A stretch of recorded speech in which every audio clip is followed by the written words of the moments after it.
Oke, perkuliahan akan segera dimulai, jadi tolong kameranya dinyalakan.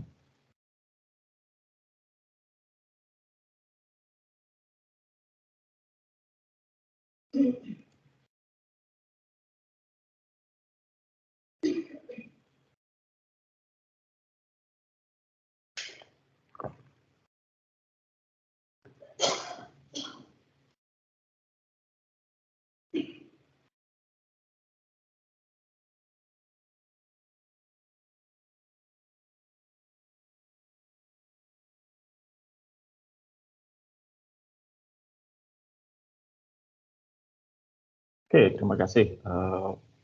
Hari ini materi kita adalah mengenai strukturisasi atau penyusunan struktur dari requirement ya. Nah, tapi sebelum itu seperti biasa akan kita mulai dengan presentasi dari masing-masing kelompok terkait dengan kebutuhan fungsional yang sudah berhasil diidentifikasi. Jadi seperti biasa, oke, kita mulai dari kelompok 5 terlebih dahulu, yaitu Theodorus Satria, Bima Aji, dan Yonatan Wijaya, serta Eric Christian. Silahkan. Baik Pak, izin share screen. Ya.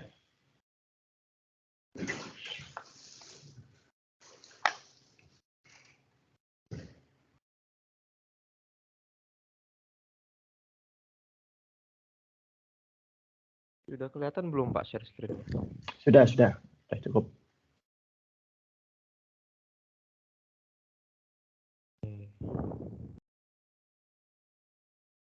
Oke, kita langsung lompat ke nomor 2. Mengubah informasi pengguna menjadi kebutuhan fungsional. Dari sekian kebutuhan informasi pengguna yang kami temukan, kami ubah menjadi kebutuhan fungsional seperti pertama, fitur autentifikasi. Kemudian yang kedua, terdapat fitur display data dan cari data yang dilakukan oleh semua pengguna.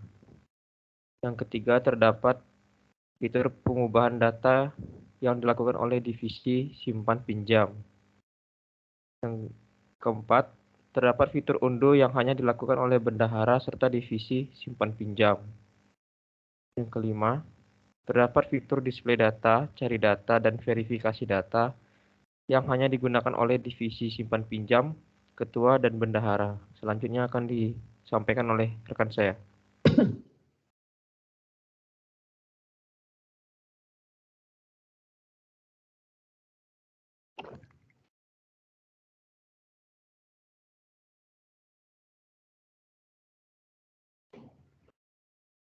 Baiklah, input selanjutnya itu ada beberapa rincian daftar kebutuhan fungsionalnya.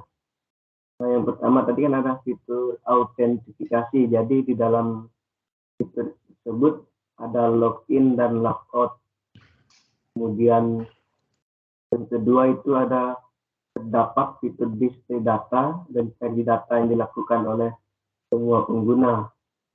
Jadi yang terdapat di dalamnya itu ada display data simpanan, kemudian display data tarikan, kemudian display data pinjaman, ada display data angsuran, kemudian cari data simpanan, cari data pinjaman, cari data tarikan, dan cari data angsuran.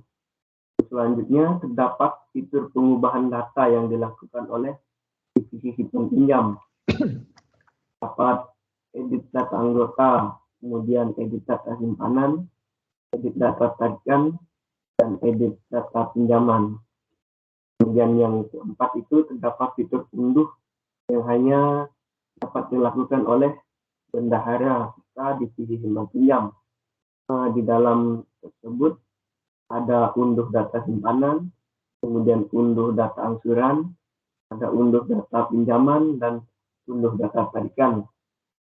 Untuk yang kelima, terdapat fitur display data, cari data dan verifikasi data yang hanya digunakan oleh divisi simpan pinjam ketua dan bendahara.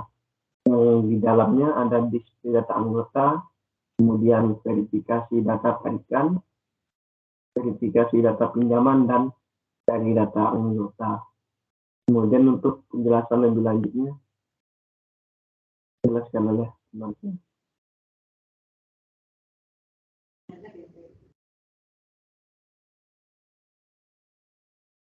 Lalu selanjutnya untuk use case yang login, deskripsinya ada error message akan muncul apabila pada proses login telah memasukkan ID atau password. Yang kedua logout, deskripsinya kembali ke halaman login. Yang ketiga ada display data simpanan. Data ditampilkan dalam bentuk tabel dan terdapat fitur cari. Sama seperti display dari data tarikan, display data pinjaman, dan display data angsuran. Lalu ada data simpanan yang berisikan data ditampilkan dalam bentuk tabel, terdapat fitur cari, dan dapat difilter sesuai kata kunci yang dimasukkan. Sama seperti cari data pinjaman, cari data tarikan, dan cari data angsuran. Lalu yang ada edit data anggota. Data yang diedit sesuai dengan data yang dipilih pada baris tabel dan user. Form edit meliputi ID anggota, tanggal masuk, tanggal lahir, nomor pegawai, alamat, nomor telepon, gaji, jabatan, seksi atau unit. Lalu ada form menampilkan data sebelum diedit. Terakhir ada terdapat notifikasi sukses dan error. Lalu ada data simpanan yang berisikan data yang diedit sesuai dengan data yang dipilih pada baris tabel dan user. Lalu ada form edit meliputi ID anggota, tanggal, nama anggota, nominal, dan jenis simpanan. Lalu ada form menampilkan data sebelum diedit. Lalu ada terdapat notifikasi sukses dan error. Lalu ada data dan tarikan, data yang diedit sesuai dengan data yang dipilih pada baris tabel data user. Lalu ada form edit meliputi ID tarikan, ID anggota, tanggal, nama anggota, dan nominal. Lalu ada form menampilkan sesuai sebelum diedit. Lalu ada terdapat notifikasi sukses dan error. Yang keempat, pesan dari edit data pinjaman yang berisikan. Sudah cukup 5 menit. Oke, ini terlalu panjang untuk presentasi gitu ya. Jadi kalau presentasi hanya 5 menit itu nggak usah semua disebutkan detail satu persatu. Oke, lalu berikutnya ini jangan digeser-geser dulu. Saya mau membuat satu. Jadi cara kalian menampilkan laporan ini tuh terus terang tidak nyaman untuk diikuti, ya. Jadi misalnya ada fasilitas edit, baru editnya itu di bawah dijelaskan. Nah, mengapa tidak edit apa? Misalnya tadi coba edit simpanan coba tadi. Ya, oke. Nah, ini kan di atas sudah ada edit apa. Nah, ini kenapa tidak jadi satu saja dijelaskan? Jadi sekali membaca itu detailnya langsung tertangkap, ya. Lalu ini edit simpanan ini maksudnya bagaimana? Apakah data yang sudah ada bisa diedit? Itu atau bagaimana?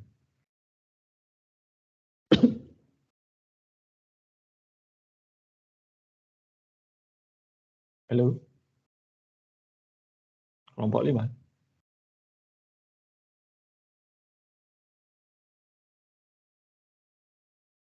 Ya, halo Pak.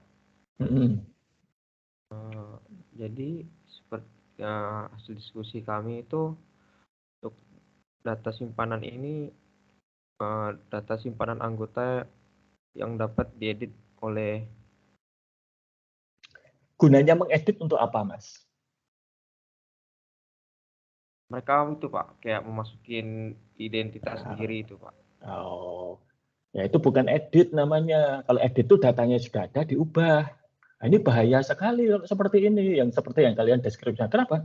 Misalnya ID nomor 1 anggota namanya Samiaji, simpanannya 1 miliar. Tahu-tahu ID nomor 1 Samiaji diganti dengan nomor 3 Pak Toto gitu. Nah, kan repot kalau seperti itu. Data yang sudah masuk itu nggak boleh diutak-atik, nggak boleh diganti. Bahaya kalau cara ini, pinjaman juga. Ya. Maka kalian ingat kalau di akuntansi itu ya apapun lah di akuntansi keuangan terutama kalau ada kesalahan itu tidak boleh diubah tapi apa? Dicoret lalu ditulis yang benar di paraf dan tanggal siapa yang membuat coretan tersebut. Atau kalau yang jurnalnya yang salah tidak boleh jurnalnya lalu diedit. Tapi apa? Dengan jurnal koreksi. Dibalik dulu jurnalnya bisa, lalu dibuat jurnal yang baru. Nah, kalau edit seperti ini nanti rekam jejak atau apa jejak auditnya tidak ada. Tiba-tiba pinjaman saya 0, simpanan saya berlipat ganda kalau caranya seperti ini. Ya, itu nanti diperbaiki lagi itu. Diingat-ingat pelajaran mengenai pengendalian, ya. Baik, Pak. Jangan dilupakan. Oke. Terima kasih. Berikutnya, giliran berikutnya adalah kelompok 7. Helena Widya, Clarista Ervanda, dan Gunawan Chandra. Silakan. Baik, Pak. Saya izin share screen. Ya, silakan.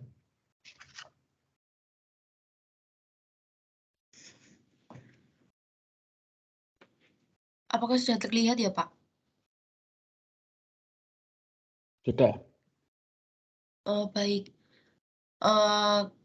Kelompok kami telah memaparkan kebutuhan fungsional yang akan website kami butuhkan.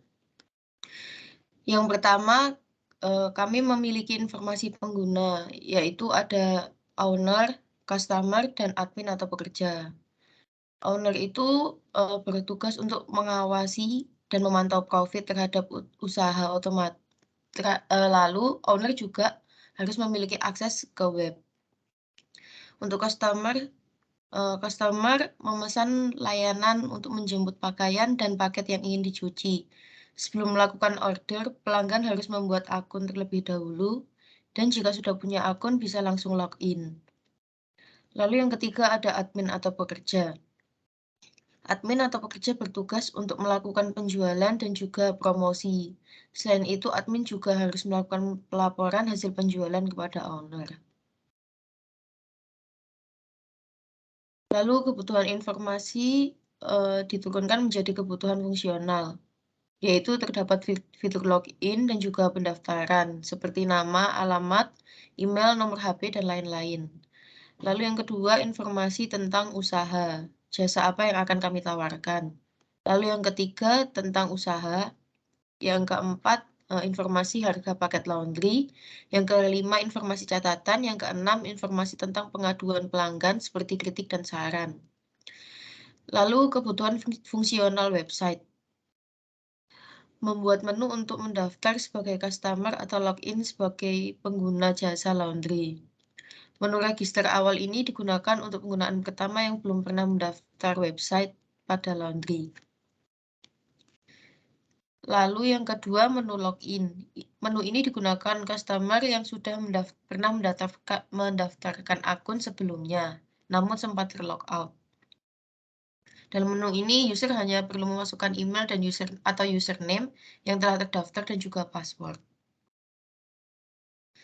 Lalu menu paket laundry. Menu ini terdiri dari tombol searching berada di atas, dan tombol ini dapat digunakan untuk mencari paket yang diinginkan. Selain itu juga terdapat menu paket-paket yang direkomendasikan untuk user.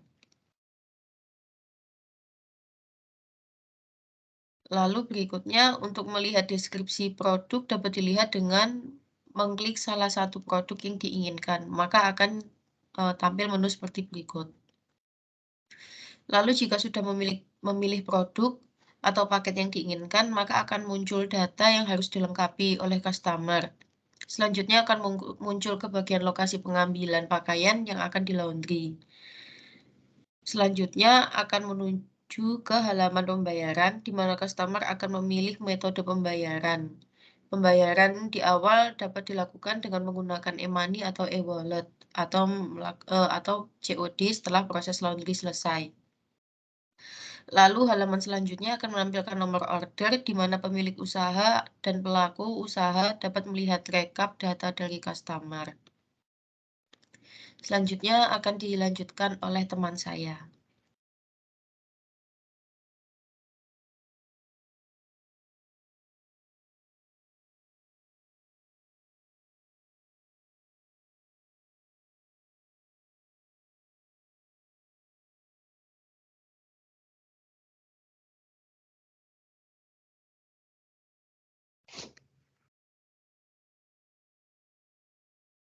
Selanjutnya adalah informasi tentang usaha. Pada tahap ini berisi tentang nama, alamat, kontak, logo, email, dan moto. Selanjutnya. Ya, sudah selesai waktunya, sudah 5 menit. Ya. Bisa scroll ke bawah. Sudah selesai. Oke. Lain kali kalau presentasi jangan dibiarkan jeda terlalu lama ya. Jadi harus diatur siapa yang melakukan apa berikutnya. Gitu. Kalau jeda terlalu lama seperti tadi, jelek dan menghabiskan waktu. Oke. Sudah cukup baik. Ya. Nah, hanya saja perlu saya ingatkan bahwa yang namanya kebutuhan fungsional itu terkait dengan fungsi sistem. Login itu adalah kebutuhan security. Artinya apa? Kalau security itu bukan fungsional, itu non fungsional. Cara ngetesnya gampang. Kalau ini kan jasa laundry ya, bisa nggak aplikasi laundry ini jalan tanpa login? Bisa. Hanya saja nanti tidak aman, gitu kan? Ya. Dan mungkin setiap kali akan pesan jasa laundry ini harus ngisi data pelanggan berkali-kali, gitu ya. Tetapi kalau login cukup sekali saja ngisi di awal. Nah, berarti login ini adalah fitur yang tidak fungsional, tidak mengganggu fungsi sistem. Tetapi ini fungsi yang kebutuhan yang non fungsional, tidak mengganggu fungsi sistem, tapi berpengaruh pada keamanan misalnya, kenyamanan penggunaan. Nah, itu adalah non fungsional. Oke. Terima kasih kelompok 7. Berikutnya adalah kelompok 6, ya, Innocentia Ngepateti, Jenita Fiona, Yunisa Cahyani, dan Irena Deborah. Silakan. Baik Pak, izin share screen. Ya.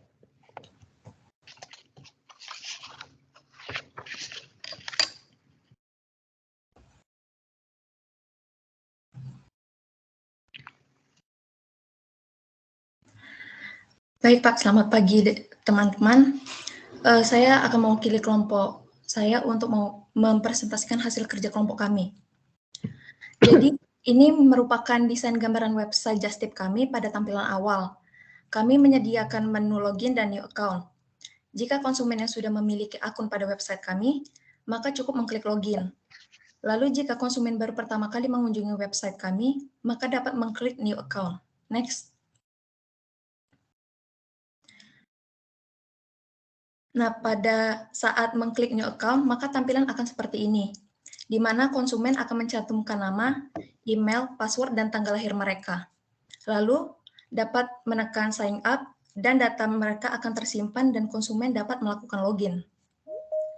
Next. Setelah login, tampilan terhubung pada menu barang.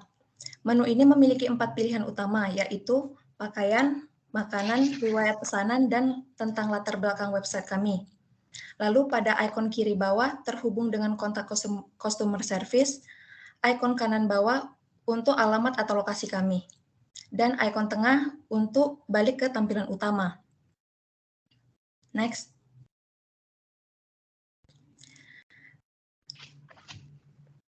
Jika konsumen mengklik bagian makanan pada pilihan di menu, maka tampilan akan seperti ini.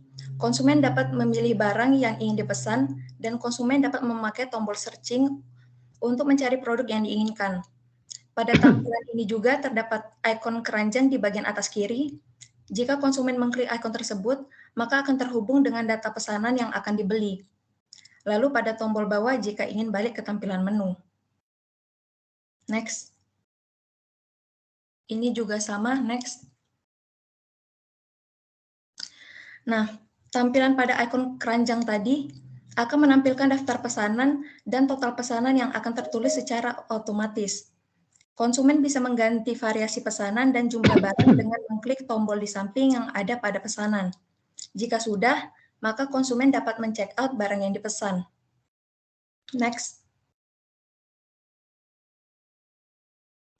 Saat mengklik fitur checkout, tampilan akan menampilkan nama pesanan barang serta konsumen harus mengisi data diri konsumen.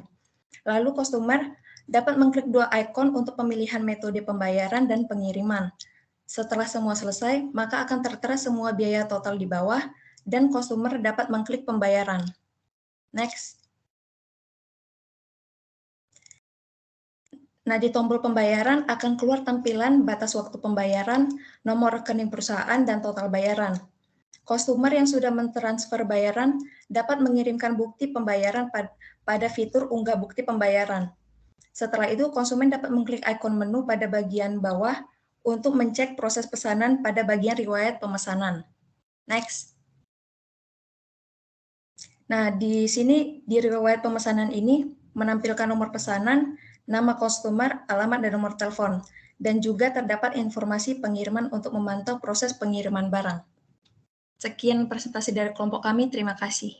Oke, ini komentar saya sih begini, kalau ini untuk satu website ya, ini layoutnya itu tidak sesuai gitu ya. Kalau website itu kan lebar, ini kan agak malah tinggi gitu ya. Jadi ini sepertinya lebih cocok kalau untuk mobile gitu ya. Jadi untuk handphone, bukan untuk website. Handphone pun ini jenis handphone yang istilahnya kayak ini ya, biasa ganti bar, bukan yang baru misalnya seperti Galaxy Z Fold itu kan terbuka begini ya, atau tablet itu kan tidak seperti ini. Ya, jadi nanti mungkin perlu dipikirkan kalau memang itu website, apakah akan seperti itu? Karena tampilannya tidak akan cocok gitu. Di komputer kan layarnya tidur gitu ya, bukan landscape, bukan potret. Gitu. Oke, terima kasih kelompok 6. Berikutnya adalah kelompok 3, ya. Adrian Luisandro, Rizkia Murtares, Ripka Paulita, dan Teresia. Iya, silakan. Iya, izin share screen ya, Pak. Boleh.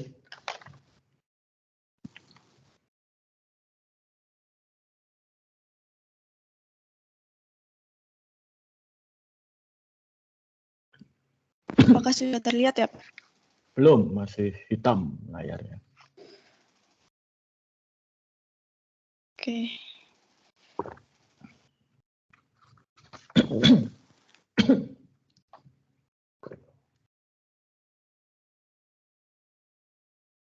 Mungkin bisa dibantu yang lain supaya tidak membuang waktu. Izin saya screen, Pak. Ya, silakan.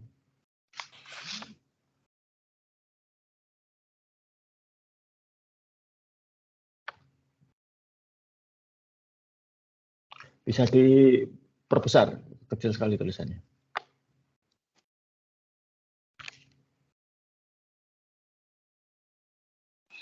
Oke, untuk yang pertama, kebutuhan informasi pengguna untuk penjualan kue berbasis website. Jadi kami menentukan penggunanya itu ada 3, yaitu admin, owner, dan karyawan. Yang pertama itu admin, jadi ada kebutuhan datanya itu data barang, ini untuk melihat laporan barang, lalu data pelanggan, data penjualan, dan data jenis barang. Lalu kebutuhan informasinya itu ada laporan barang per minggu dan struk penjualan. Lalu untuk keterangannya, untuk melihat laporan barang, melakukan transaksi penjualan, mengolah data pelanggan, dan mengolah data jenis barang. Lalu yang kedua itu ada owner atau pemilik. Kebutuhan datanya itu ada data barang dan data penjualan. Kebutuhan informasinya, yang pertama laporan pengeluaran barang per minggu, laporan penerimaan barang.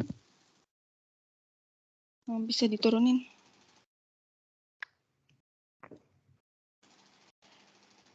Dan laporan transaksi penjualan, dan laporan pendapatan. Ke atasin lagi.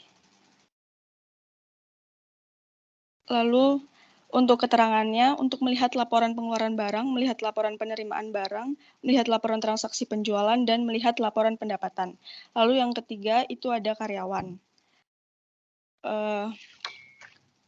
Kebutuhan informasinya yaitu laporan gaji atau tunjangannya. keterangannya laporan gaji per bulan. Lalu yang kedua itu turunkan kebutuhan informasi menjadi kebutuhan fungsional.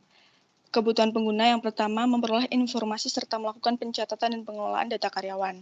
Kebutuhan fungsionalnya pertama melakukan proses input pegawai dengan memasukkan data ID user, username, password, nama user, alamat user, dan telepon user.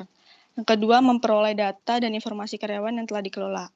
Lalu yang kedua, memperoleh informasi dan melakukan pengelolaan mengenai data gaji atau tunjangan karyawan. Untuk mencatat kebutuhan fungsionalnya, mencatat dan mengelola informasi data dari tabel gaji atau tunjangan karyawan. Lalu yang ketiga, memperoleh informasi jika terjadi perubahan harga sehingga dibutuhkan data barang. Kebutuhan fungsionalnya, pengelolaan data master barang. Lalu yang terakhir, mendapatkan informasi mengenai transaksi penjualan selama seminggu. Fitur pembuatan laporan transaksi penjualan dalam tiga daftar kebutuhan fungsional. Yang pertama itu halaman untuk login atau logout untuk member. Pada halaman ini akan ditampilkan menu login yang berisikan nama pengguna dan password. Yang kedua, data master barang. Untuk mengelola data, untuk mengubah atau mengedit harga dan produk barang yang up to date sesuai dengan barang yang tersedia dengan harga dan akan dijual sesuai harga dan produk up to date di tiap harinya. Yang ketiga, fungsi mengenai data transaksi penjualan. Sistem akan otomatis merekap data transaksi penjualan sehingga laporan penjualan dapat dengan mudah dibuat. Yang terakhir, pengelolaan gaji atau tunjangan karyawan.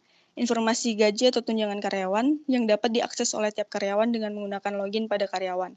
Karyawan dapat melihat besar gaji atau tunjangan per bulan dalam sistem secara individu atau privasi karyawan. Sekian dari kami. Oke, baik. Coba tadi lihat yang atas yang tugasnya admin tadi. Oke, stop. Nah ini kebutuhan data barang ini melihat laporan barang ini barang apa yang dilihat?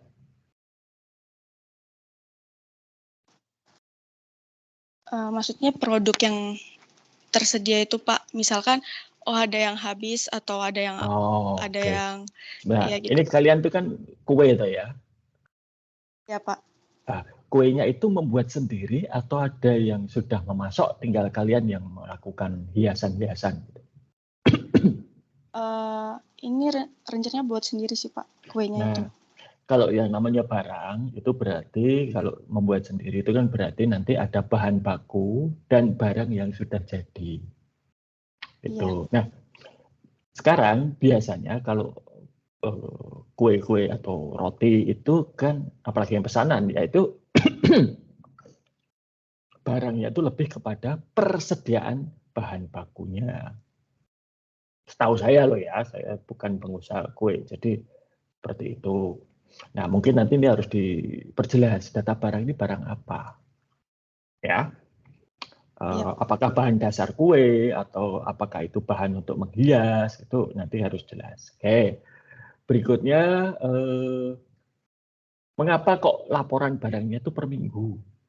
Jadi kalau ada kebutuhan informasi, tentunya kemudian harus dilihat kebutuhan informasi ini untuk apa, hanya sekedar dilihat atau untuk membuat keputusan. Nah, tentunya yang terakhir tadi kan, untuk membuat keputusan. Nah, kalau kita melihat laporan barang per minggu itu keputusan apa yang akan dibuat? Jadi, dalam menentukan kebutuhan itu kan harus melihat ini butuh untuk apa, gitu ya. Oke, jadi nanti mungkin harus diperjelas. Struk penjualan itu juga untuk apa? Dilihat itu, gitu ya. Oke, lalu tadi saya mendengar ada gaji gitu ya. Kok ada gaji? Ini kan penjualan loh, bukan penggajian ya. Betul tidak? Iya, betul Pak. Nah ya nggak usah pakai gaji dong. Untuk apa? Itu sudah, kalau istilah matematika himpunan itu sudah di luar semesta pembicaraan. Kita kan, kalian kan proyeknya adalah sistem penjualan untuk kue yang custom gitu kan. Titik. Jangan sampai merambah kemana-mana. Nanti malah jadi skopnya, ya, skop proyeknya menjadi melebar kemana-mana, nggak selesai-selesai nanti. Gitu ya. Iya Pak, nanti kami perbaiki. Oke, terima kasih kelompok 3. Berikutnya kelompok 1, Fidelis Bayu, Muhammad Reski, Bernardus Rinaldi, dan Natasha Intan. Silahkan.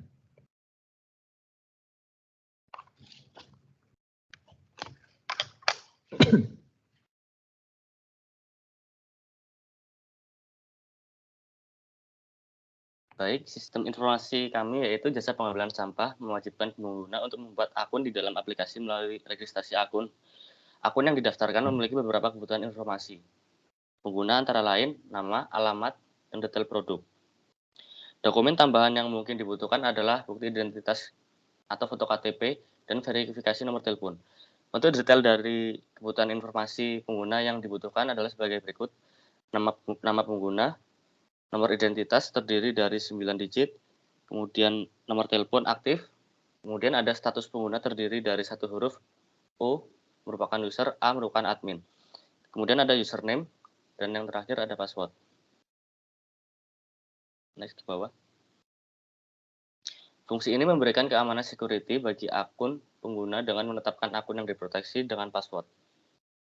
Dengan demikian, hanya pengguna yang terautentikasi dapat masuk ke dalam sistem sesuai dengan role yang melekat.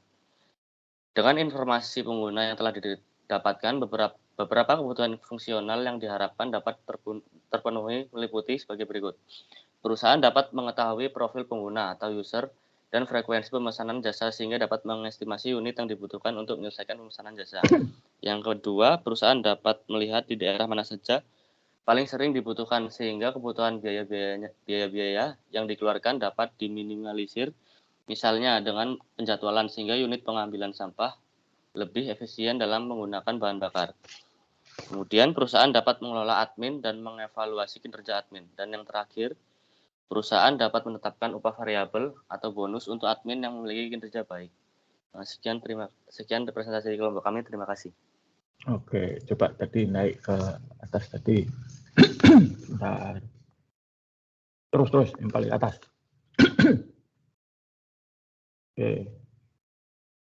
Oke, kebutuhan informasi pengguna itu nama, alamat, detail, kontak.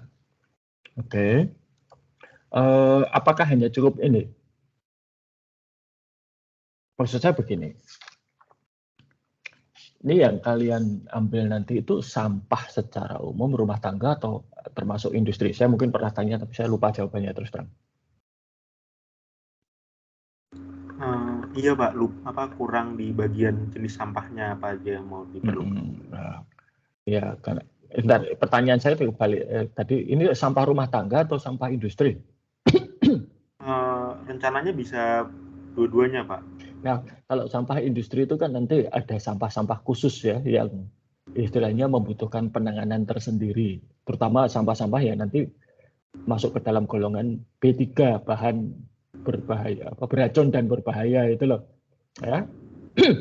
Maksud saya begini, nggak apa-apa kalau itu memang akan diambil, gitu ya.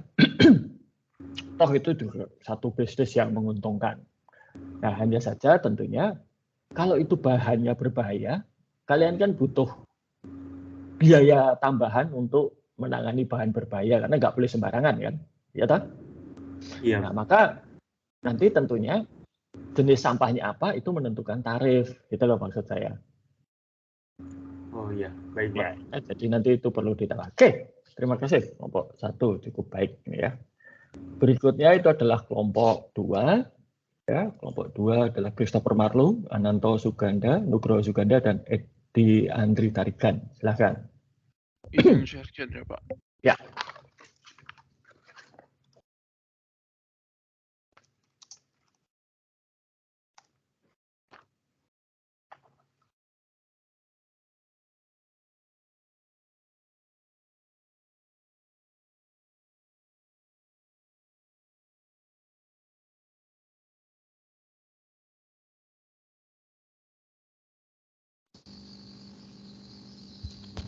Oke, daftar kebutuhan fungsional sistem sewa papan bunga kelompok 2. Pertama, sistem menyediakan fitur login yang berfungsi untuk membagi hak akses pengguna dengan username, password, dan edit profil yang dimiliki oleh masing-masing pengguna.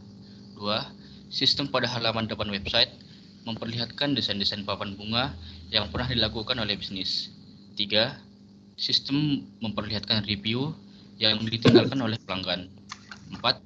Sistem dapat secara otomatis memberikan informasi tentang lokasi foto, lokasi toko, cara pemesanan, dan harga awal papan bunga. 5. sistem menyediakan spesifikasi papan bunga pada pelanggan, spesifikasi tulisan yang ingin ditaruh di papan bunga, waktu yang diinginkan pelanggan untuk menyiapkan papan bunga, dan memberikan beberapa hari minimal yang dibutuhkan untuk penyelesaian pemesanan. 6. Sistem dapat secara otomatis menghitung jumlah total berdasarkan spesifikasi papan bunga yang dipilih untuk pelanggan dan bisnis. 7. Sistem dapat mengkalkulasi biaya pengiriman berdasarkan lokasi pelanggan. 8. Sistem dapat menyediakan berbagai macam metode pembayaran seperti COD, transfer bank, minimarket, debit card, dan pihak ketiga. 9. Sistem dapat memperlihatkan sisa waktu penyewaan papan bunga kepada pelanggan dan bisnis. 10. Sistem dapat memberikan opsi bagi pelanggan untuk menambah waktu penyewaan papan bunga. 11. Sistem memperlihatkan data keterlambatan pada pelanggan dan bisnis yang bisa dibayar dengan berbagai macam metode pembayaran yang dilihatkan pada nomor 8. Sekian dan terima kasih. Oke,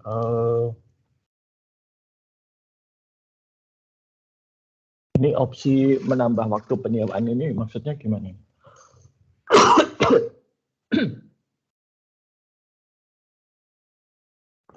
Sewanya itu harian, jam-jaman atau bagaimana? Harian, Pak. Harian. Oh. Dihitungnya mulai dari kapan harian itu? Harian itu artinya 24 jam atau bagaimana? Nah, ini perlu. Nah, iya, Pak, 24 jam, Pak. 24 jam. 24 jam. Dihitungnya dari kapan? Dihitungnya mulai papan bunga berada di lokasi, Pak. Oh, jadi tiba di lokasi ya? Oke. Ya, Pak. Nah, itu harus jelas karena ada nggak itu informasi mengenai kapan papan bunga sampai di lokasi di dalam sistem kalian? Belum, Pak. Nah, jadi kan pelanggan harus tahu.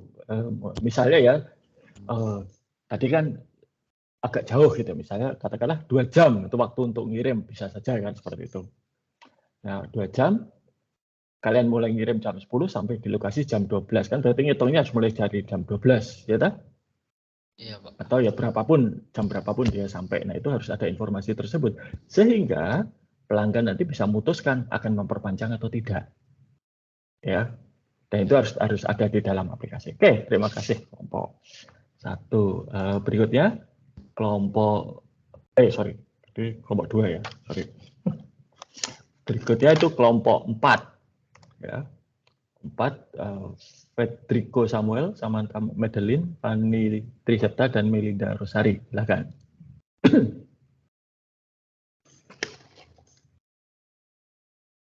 Apa sudah terlihat, Pak, share-nya? Sudah. Oke, baik. Terima kasih. Selamat pagi Pak Samiaji, selamat pagi teman-teman. Kami kelompok 4 akan mempresentasikan hasil kerjasama kelompok kami. Saya akan memulai dengan kebutuhan informasi pengguna. Dari kelompok kami untuk kebutuhan informasi pengguna, kami telah mengambil beberapa, yaitu yang pertama adalah pemilik usaha.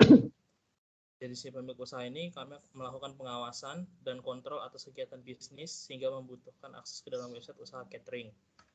Yang kedua, penggunanya adalah admin penjualan untuk melakukan pengolahan atas rekap penjualan mingguan, bulanan, dan laporan penjualan bulanan untuk diserahkan kepada pemilik usaha yang diperoleh dari database yang terdapat pada hosting.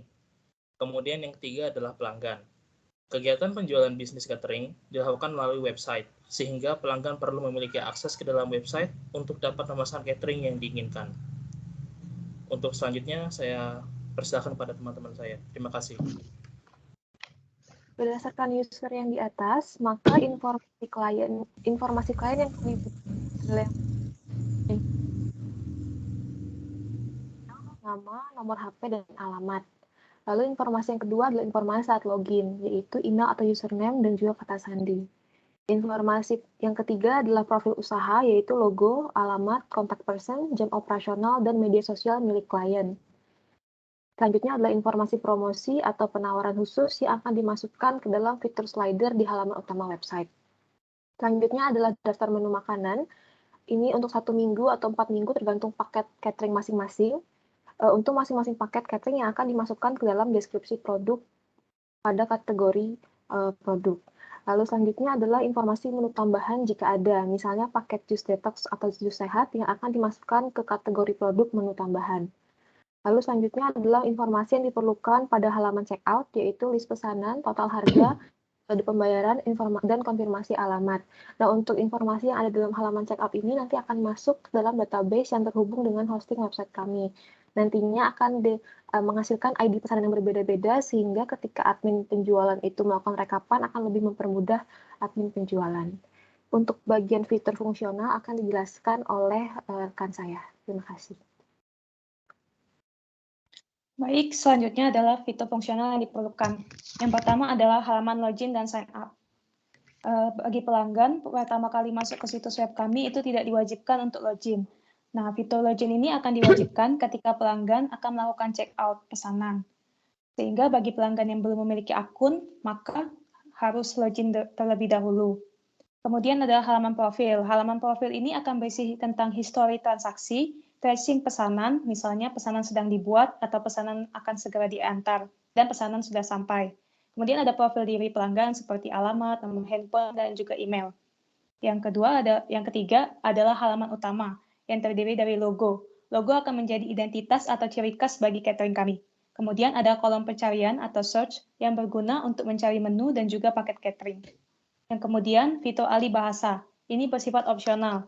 Seperti yang kita tahu, di Jogja itu termasuk banyak warga negara asing, dan juga di beberapa kampus ada mahasiswa internasional. Jadi tidak menutup kemungkinan apabila ada warga negara asing yang ingin berlangganan catering, sehingga fitur alih bahasa dapat dipertimbangkan. Kemudian keranjang belanja. Keranjang belanja berguna agar pengunjung bisa menyimpan dan menambahkan produk yang akan dibeli dengan mudah. Kemudian informasi promo dan produk, yang menampilkan berbagai informasi penting serta promo yang diberikan catering. Misalnya, ada informasi terkait perubahan jam antar atau promo potongan harga dan menu makanan yang baru. Informasi promo dan produk ini dapat menggunakan slider di halaman utama website, karena halaman utama adalah halaman yang paling sering dikunjungi oleh pelanggan. Kemudian adalah katalog produk beserta price list, yaitu paket personal, paket keluarga, paket isoman, dan paket diet sehat. Selanjutnya akan dijelaskan oleh teman saya. Baik, fitur fungsional selanjutnya yang diperlukan di halaman utama website catering yaitu pilihan pembayaran, di mana pada fitur ini akan terdapat pilihan pembayaran yaitu COD atau pembayaran secara langsung, kemudian sistem pembayaran lainnya seperti transfer manual, virtual account, e-wallet, Dana, GoPay, dan OVO. Selanjutnya ada juga informasi kontak dan support. Nah, dalam fitur ini akan ada kontak nomor telepon tim support dari usaha catering, alamat email, alamat kantor, serta jam operasional dan akun media sosial yang dimiliki usaha catering jika ada. Selanjutnya ada footer yang informatif. Nah, dalam halaman utama ini akan ada footer yang berisi terkait informasi singkat catering, customer care, dan logo fitur pembayaran, serta informasi terkait developer web. Berikut merupakan contoh yang kami maksud. Selanjutnya ada link halaman frequently asked question. Nah, pertanyaan yang sering ditanyakan oleh pelanggan catering akan dicantumkan dalam fitur FAQ ini. Dan yang terakhir dalam fitur fungsional, yaitu fitur chatbot atau WhatsApp. Melalui fitur ini, beberapa pengunjung yang membutuhkan fitur chatbot untuk bertanya secara langsung terkait informasi produk catering bisa menggunakan fitur ini yang tersedia langsung di laman website. Demikian presentasi kelompok kami. Terima kasih. Coba bisa ke atas, digeser ke atas. Stop. Ini pemilik usaha melakukan pengawasan dan kontrol atas kegiatan bisnis yang berakses dalam website usaha catering. Nah, ini bentuknya itu informasi apa yang dibutuhkan. Ini kan kebutuhan informasi kan. Nah, melakukan pengawasan dan kontrol itu informasi apa yang dibutuhkan. Jadi caranya seperti itu, ya. Saya melihat antara kebutuhan informasi, jadi jawaban atas nomor 1, nomor 2 itu baik, tetapi keterkaitannya agak membingungkan. Jadi nomor 1 pemilik usaha ini, nah ini informasi apa yang dia butuhkan? Lalu si pemilik usaha ini butuh informasi tersebut untuk membuat keputusan apa? Ya, pengawasan dan kontrol itu wujudnya bagaimana, gitu loh. Ya. Jadi tidak hanya sekedar ada pengendalian, nah ya ada pengendalian bagus, tapi wujud pengendaliannya itu seperti apa?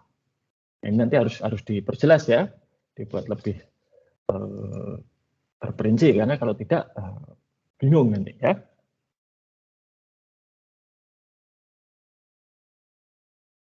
Itu ya, kelompok 4.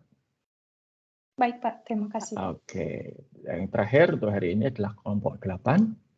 Stevina Adriani, Feni Vania, dan Stella Theodora. Silakan.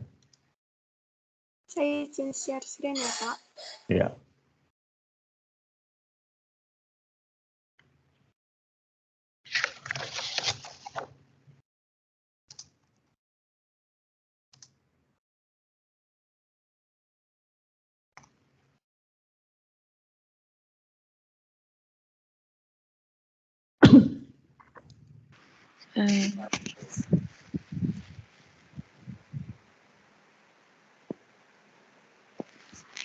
Ya, dari aplikasi kami, kebutuhan pengguna aplikasi sistem pencatatan persediaan barang dalam gudang. Aplikasi dapat diakses di berbagai alat elektronik, hanya bisa masuk menggunakan email yang terdaftar. Pengaturannya jelas, mudah, dan lengkap. Tersedia pengaturan untuk memberi peringatan bahwa barang 1 bulan lagi kadaluarsa. Menu utama memuat informasi tentang, yang pertama persediaan masuk, lalu ada persediaan keluar, dan sisa persediaan. Menu persediaan masuk terdapat informasi yakni nama produk, kode produk, nama supplier, quantity, barang yang masuk, dan foto produk. Menu persediaan keluar terdapat informasi nama produk, kode produk, nama customer, quantity barang yang terjual, dan foto produk. Menu sisa persediaan terdapat informasi seluruh keluar masuknya persediaan dari nama barang, quantity, dan foto barang. Aplikasi ini dapat di-download di Play Store atau App Store. Selanjutnya dia akan jelaskan teman saya. Halo, selanjutnya ini adalah contoh dari aplikasi kami. Ketika aplikasi kami dibuka, maka akan muncul gambar seperti ini. Ada username dan password yang harus diisi dengan email yang sudah terdaftar. Lalu setelah memasukkan email dan password yang benar, akan muncul menu See Items, Good Flow, Incoming Goods, Outgoing Goods, Supplier Data, dan Customer Data. Lalu menu selanjutnya adalah See Item. Jika kita menekan See Item, akan muncul menu seperti ini.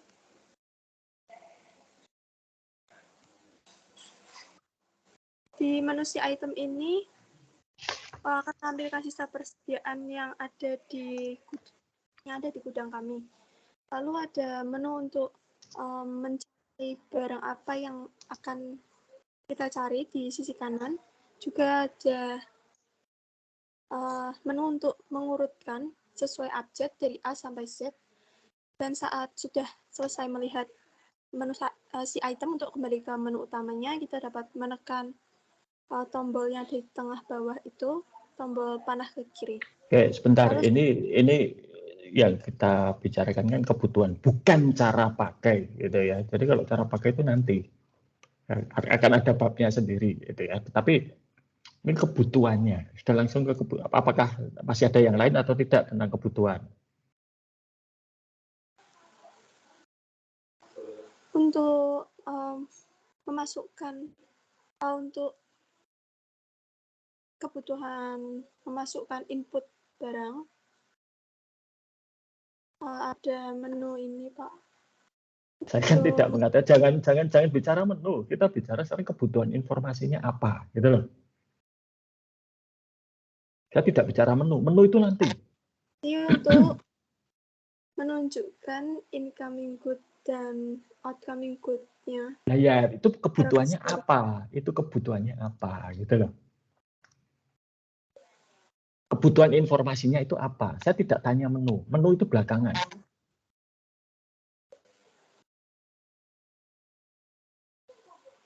Kebutuhan informasinya adalah dengan dapat masukkan tanggal. Dengan memasukkan tanggal kita dapat mendapat kebutuhan informasi kok dapat memasukkan tanggal itu kebutuhan kok dapat memasukkan tanggal itu. Nah itu untuk kebutuhan informasi apa dapat memasukkan tanggal itu. Berarti kebutuhannya di atas ini ya Pak? Nah ya namanya saja kita bicara kebutuhan kok, bukan bicara menu, bukan bicara apa namanya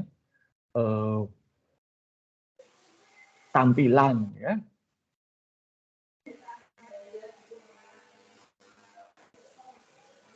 Iya Pak. Ya.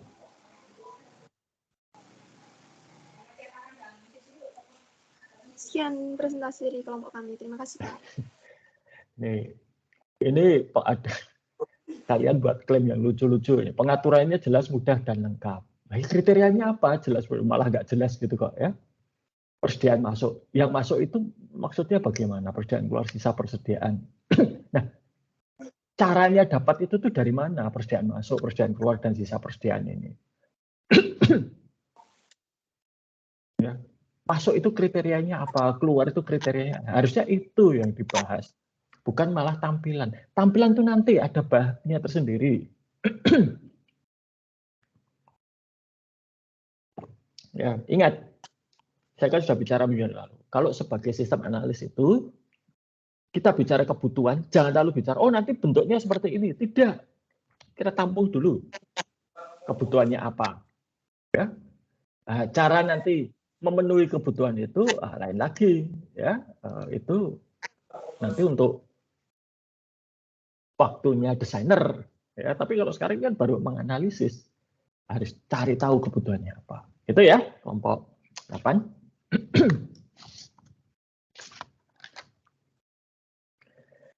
Baik, terima kasih semua sudah presentasi, gitu ya. Nah, untuk hari ini topik kita itu sebetulnya adalah structure requirement. Artinya apa? Requirement yang sudah terkumpul, requirement yang sudah terkumpul itu nanti harus dibuat secara terstruktur. Dalam artian harus dilihat saling keterkaitannya. Beberapa pertanyaan saya tadi sebetulnya sudah mengarah ke sana. Misalnya, ada kebutuhan untuk pengendalian perusahaan. Nah, untuk mengendalikan perusahaan ini butuh apa? Informasi apa yang dibutuhkan? Ya, misalnya, untuk persediaan, nomor 8 ya. Kami butuh tahu barangnya apa saja yang tersedia. Oke, berarti kan harus ada informasi barang apa yang saat ini tersedia. Lalu berapa jumlah persediaannya? Nah, kemudian perlu informasi barang apa saja yang harus dibeli atau dipesan ke supplier, gitu kan? Nah, seperti itu. Ini ada saling keterkaitan. Ya. Nah, saling keterkaitan ini nanti itu kemudian kalau saya share screen saja.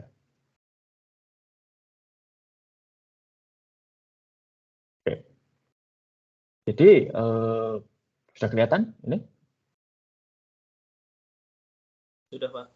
Oke, baik. Jadi ini digambarkan di dalam satu diagram. Ya, saya tidak akan mengulang karena ya sudah pernah gitu ya, dan kok menurut saya tidak perlu diulang, yaitu menggunakan data flow diagram di sini, dan ya nanti bisa dibaca sendirilah data flow diagram itu seperti apa. Hanya mungkin perlu diingatkan data flow diagram itu ada 2 jenis atau 2 tipe simbol, yaitu DeMarco-Jordan yang seperti ini dan Jane-Sarson yang seperti ini. Perbedaannya hanya pada simbol data storage dan simbol proses. Lainnya sama persis, cara menggambarnya sama, cara membacanya juga sama. Ya. Buati saja ini. Ya. Oke. Nah, ada cara lain gitu ya untuk menggambarkan UML dan lain sebagainya, tapi itu di luar, nanti kita bicarakan secara terpisah. Nah, kemudian kalau Anda masih ingat dari awal, pertama ketika kita membicarakan mengenai proyek atau usulan proyek apa yang perlu dijalankan, mana yang boleh ditunda, mana yang sebaiknya tidak usah dikerjakan, isunya kan sama, dan isu ini adalah isu umum yang dihadapi setiap manusia, setiap organisasi, setiap perusahaan. Itu apa? Keterbatasan sumber daya dan keterbatasan waktu. Namun, kebutuhannya tidak terbatas. Itu dasar ilmu ekonomi, ya kan? Nah, proyek seperti itu. Usulan proyek pengembangan sistem informasi banyak, tapi ketersediaan dana, sumber daya, dan waktu tidak banyak. Maka harus ada pemilihan, harus ada prioritas mana yang dikerjakan. Ketika proyek pengembangan sistem informasi dijalankan, dan Anda sekalian sudah menemukan atau sudah mendeskripsikan kebutuhan, hal yang sama muncul. Kebutuhan atau fitur-fitur yang harus diwujudkan oleh sebuah sistem informasi, itu jumlahnya bisa jadi tidak terbatas. Dan faktanya, dengan berjalannya waktu, fitur-fitur yang dibutuhkan itu akan nambah terus. Ya. Minggu ini 100, minggu depan, wah tambah. Jadi 150, nanti tambah lagi 700, seterusnya. Atau bahkan kadang fitur itu berubah di tengah jalan. Ya. Nah, maka dihadapkan dengan fitur yang selalu berubah, jumlahnya tidak bisa dikatakan tidak terbatas, sedangkan sumber daya dan waktu yang dibutuhkan atau waktu yang kita miliki untuk mewujudkan fitur-fitur itu ke dalam sebuah sistem informasi terbatas. Maka perlu requirements management. Ya, manajemen atau pengelolaan kebutuhan sistem tersebut. Dan nanti juga meliputi fungsional dan non-fungsional ya. Nah, tentunya yang pertama itu adalah disusun skala prioritas. Mana yang lebih dulu yang sangat penting untuk dibuat. Nah, itu ada yang namanya Moscow Rules. Bentar. Supaya bisa kelihatan. Oke, bisa kelihatan nggak ini? Tulisan Moscow. Gimana? Terlihat ya? Baik. Ya, jadi ini adalah ya sekedar panduan untuk melihat mana fitur-fitur yang menjadi prioritas. Yang nomor satu itu sebenarnya M ini. Ya. Ini artinya must. Harus ada. Nah, ini tergantung sistemnya. Seperti misalnya tadi kalau untuk sampah gitu ya. Ya, fitur untuk informasi pelanggan beserta sampahnya harus ada karena itu menentukan tarif. Berarti must have gitu ya. Kalau untuk toko kue tadi ya, jenis kuenya apa saja yang tersedia harus ada. Gitu. Ya. Jadi ini ya semua fitur yang masuk ke dalam must have ini harus terwujud. Nah, kemudian ada should have. Nah, kalau should have ini lain lagi. Ya. Should have itu fitur-fitur yang tidak sepenting yang must have ini, ya, tapi kalau tidak ada susah nanti. Contohnya apa? Contohnya, tadi saya mendengar ada ketika presentasi ada yang untuk mencetak, gitu ya, mencetak laporan atau mencetak formulir, gitu ya. Bisa nggak tanpa itu? Ya bisa, tapi nanti misalnya pemangku kepentingan tertentu sulit karena mereka harus pakai. Atau begini, ya. Ini yang saya ambil contoh dari PNPM dari perdesaan. Ada koneksi internet, gitu kan, yang digunakan untuk, jadi inginnya pemerintah itu dan semua orang itu adalah aplikasinya itu real time online. Jadi laptop tersambung ke internet, ngisi data langsung update, gitu kan. Ya, baik, tapi faktanya tidak semua wilayah Indonesia pada waktu itu tercover internet. Sekarang pun mungkin juga belum semua, belum 100%. Nah, bagaimana dengan daerah-daerah yang tidak tercover oleh koneksi internet? Nah, maka koneksi internet dan real time online itu adalah kebutuhan yang should have. Kalau ada, itu sangat memudahkan. Tapi kalau tidak ada, ya sistem tetap bisa jalan, hanya lebih sulit. Ya, hanya akan ada kendala. Kendalanya apa? Ya berarti tidak bisa online kan? Datanya dimasukkan dalam laptop, disimpan dulu, nanti baru diupdate setelah ketemu koneksi internet. Nah, ini contoh yang should have. Lalu could have. Nah, ini derajatnya kalau dalam bahasa Inggris sudah lebih rendah lagi.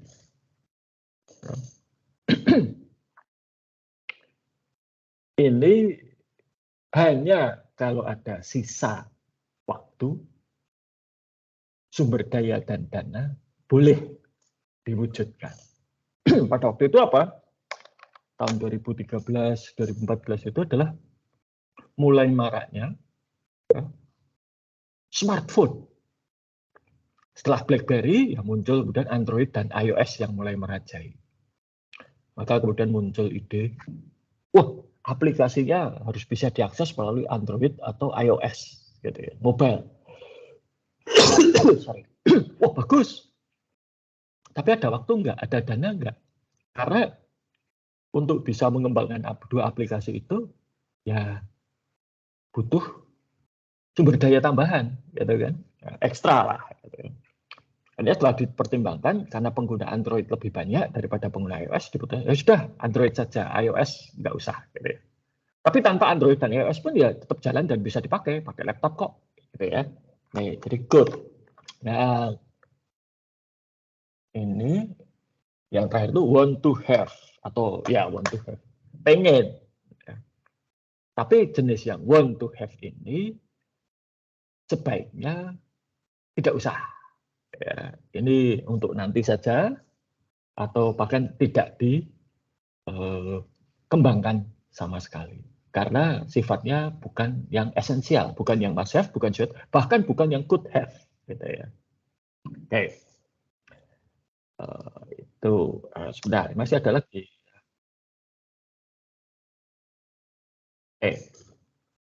Berikutnya adalah, tadi kan kita sudah membuat prioritas. Gitu ya. Itu pun prioritas itu adalah pada skala apakah itu harus masuk esensial atau tidak, gitu ya. Nah, kebutuhan-kebutuhan yang sudah kita temukan itu bisa digolongkan atau diklasifikasikan kalau must have, should have, could have, want to have, itu subjektif ya. Subjektif. Sangat tergantung pada para pemangku kepentingan yang ada pada suatu sistem. Kalau ini sebagai contoh ya. Kalau Anda lihat bank yang sangat maju teknologinya itu adalah bank-bank yang ada di daerah operasinya itu di daerah perkotaan. Ya. BCA, Mandiri misalnya gitu ya. Nah, namun bagaimana bank yang ada di daerah perdesaan? Zaman dulu BRI. BRI itu ya termasuk terlambat di dalam masuk ke transformasi digital perbankan. Kenapa? Ya, dulu sebelum BRI beli satelit dan lain sebagainya, nasabah BRI itu orang perdesaan yang mobilitasnya terbatas. Kebutuhan transaksinya sederhana. Lebih banyak manual daripada digital. Sehingga untuk BRI tidak ada kepentingan itu.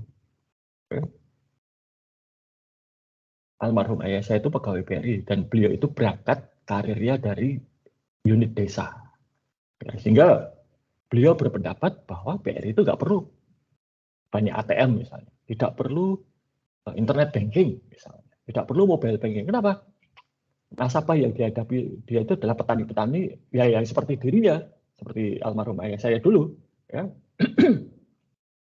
Ayah saya itu paling males untuk pakai teknologi untuk perbankan. Ya. Dia lebih suka interaksi sosial. Dan pada waktu itu BRI ya sekitar 10 tahun yang lalu BRI seperti itu masih. Maka BRI itu masuk ke perbankan digital dibanding bank-bank besar lain itu terlambat, gitu ya. Tapi begitunya sekali masuk, mereka langsung nggak main-main, langsung beli satelit, gitu ya. Nah, jadi prioritas must have-nya bank BCA Mandiri itu berbeda dengan must have-nya BRI. Meskipun sama-sama perbankan, sama-sama bekerja di Indonesia, tapi karena target marketnya itu berbeda. Nah, begitu masyarakat perdesaan ini berubah, mereka menjadi lebih melek teknologi digital, mobilitas mereka juga tinggi, ya, tidak hanya keliling Indonesia tapi juga ke luar negeri. Anak-anak mereka mungkin sekolah di kota lain, sekolah di luar negeri, maka kebutuhan untuk digital banking ini menjadi muncul. Nah, maka kemudian BRI baru masuk. Jadi digital banking ini baru masuk itu di 10 tahun belakangan. Ya, ini. Nah, lalu ini terutama untuk perusahaan yang menjual softwarenya secara komersial, ya, seperti Microsoft. Tentunya sama, banyak kebutuhan-kebutuhan yang harus diwujudkan dalam produk yang nanti akan diluncurkan. Namun, ya sama, ada keterbatasan. Dan kemudian ada tarik ulur kepentingan. Ya, ini biasa dalam setiap organisasi. Nah, itu kalau digambarkan, sebentar. Oke, kelihatan ya. Nah, kelihatan ini? Baik, teman. Ini itu seperti papan jungkat-jungkit, tapi 3 sumbu, bukan hanya 2. Kalau jungkat-jungkit itu kan 2, dan kalau atau timbangan itu kan 2 ya, jadi itu harus imbang, berdiri di tengah-tengah, tidak salah satu lebih tinggi dari yang lain, itu tidak imbang. Nah, maka ini itu baru 2 sumbu, ini 3 sumbu harus diseimbangkan, ya, sehingga tidak jomplang ke satu sisi. Kenapa dari 3 sumbu itu kalau perusahaan seperti itu adalah jumlah kebutuhan dan waktu. Nanti saya jelaskan. Di sisi yang lain itu adalah ini kendala ya, yaitu keterbatasan. Yang lain itu adalah teknis. Ya. Kemudian ini dana. Teknis itu apa? Teknis itu adalah kemampuan SDM yang tersedia. Dana itu adalah dana yang atau anggaran yang tersedia untuk mengembangkan satu sistem. Oke. Misalnya, ini kalau di perusahaan besar seperti Microsoft, Google itu ya, jumlah requirement dan waktu itu diambil dari konsumen, dari pasar. Di mana di sini biasanya adalah peran dari departemen marketing. Ya, dana itu dari departemen keuangan, finance gitu ya. Teknis itu dari ya para developernya. Kayak misalnya ada kebutuhan 1000 requirement dalam waktu 6 bulan. Kenapa kok 1000 requirement 6 bulan? Sorry. Karena 7 bulan lagi pesaing utama itu akan mengeluarkan produk baru dengan 1000 requirement. Ya. Nah, maka kalau kita bisa mendahului 1 bulan mengeluarkan produk baru dengan 1000, kita bisa mengalahkan pesaing. Oke, ya. Itu. Nah, dana itu hanya tersedia 1 M, 1 miliar, tidak boleh lebih. Ya. Kenapa? Karena begitu lebih dari 1 miliar, itu akan mempengaruhi harga jual menjadi lebih mahal daripada pesaing dengan fitur yang sama. Ya. Nah, kalau fiturnya sama, kok satu harganya lebih mahal dari yang lain, apa yang terjadi? Ya milih pesaing lah. Ya, nah, kemudian teknis sekarang para programmernya diberitahu 1000 fitur atau 1000 requirement 6 bulan. Wah, nggak bisa. Kalau 6 bulan itu hanya bisa 700. Bukan 1000. Nah, apa solusinya kalau seperti ini? Apa solusinya? Ada yang bisa menjawab? Oke, coba saya tanya. Mas Ananto Suganda mana ini?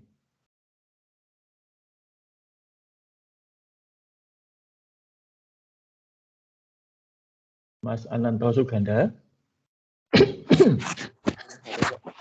Oke, kalau ada seperti itu, lalu solusinya gimana, Mas?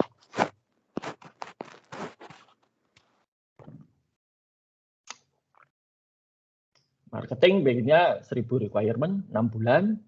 Bagian teknis ngomongnya, hanya bisa 700 kalau 6 bulan. Bagian keuangan, pokoknya nggak boleh lebih dari 1 miliar anggarannya. Nah, ini solusinya gimana, Mas Ananto Suganda?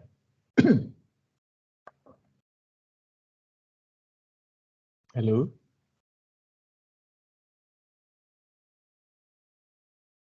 Mas Ananto? Oh iya, Pak. Ya, gimana solusinya menurut Anda?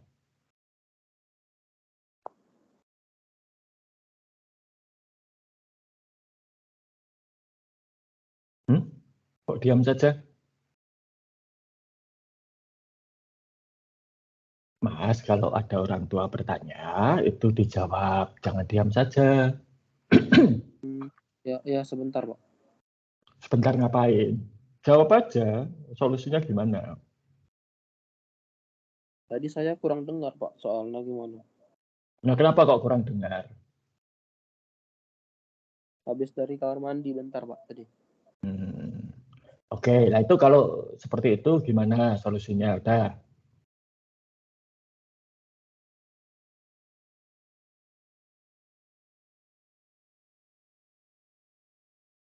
Di satu sisi 1000 requirement 6 bulan harus selesai, di sisi lain hanya bisa 700 selama 6 bulan, di sisi lainnya lagi batasnya 1 miliar. Solusinya apa, Mas Ananto?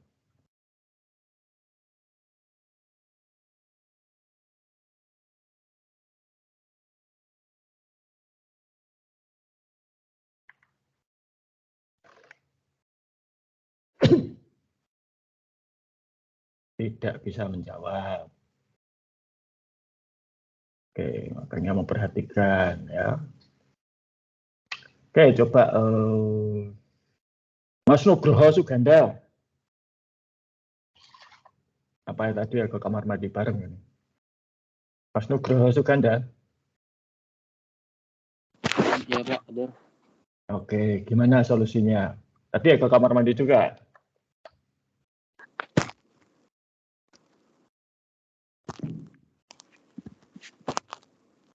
Apa solusinya kalau menurut Anda? Sebentar ya, Pak. Apa? Sebentar, Pak. Kenapa? Sebentar, Pak. Kenapa kok sebentar? Ayo, jangan. Ke kamar mandi juga? Nggak mendengar?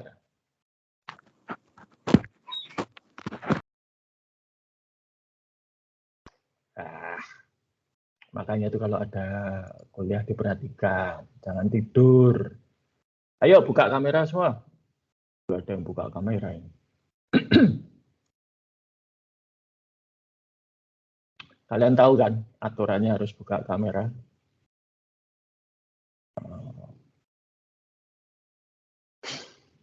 Oke, coba saya tanya Mbak Yunisa Cahyani.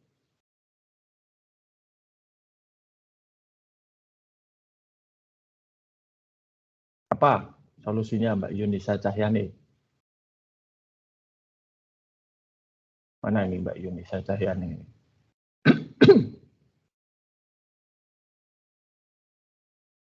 Mbak Yunisa Cahyani? Halo?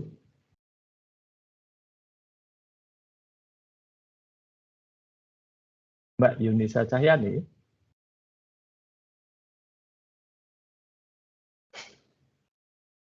Ini memperhatikan nggak sih kalau kuliah?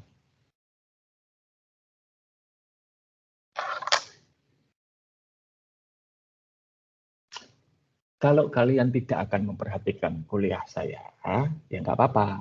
Tapi jangan harap saya memperhatikan nilai kalian. Jadi kalau besok nilai kalian kosong semua, ya jangan kaget, gitu ya. Saya tega kok satu kelas nggak lulus. Ya. Jadi ya itu. Ya.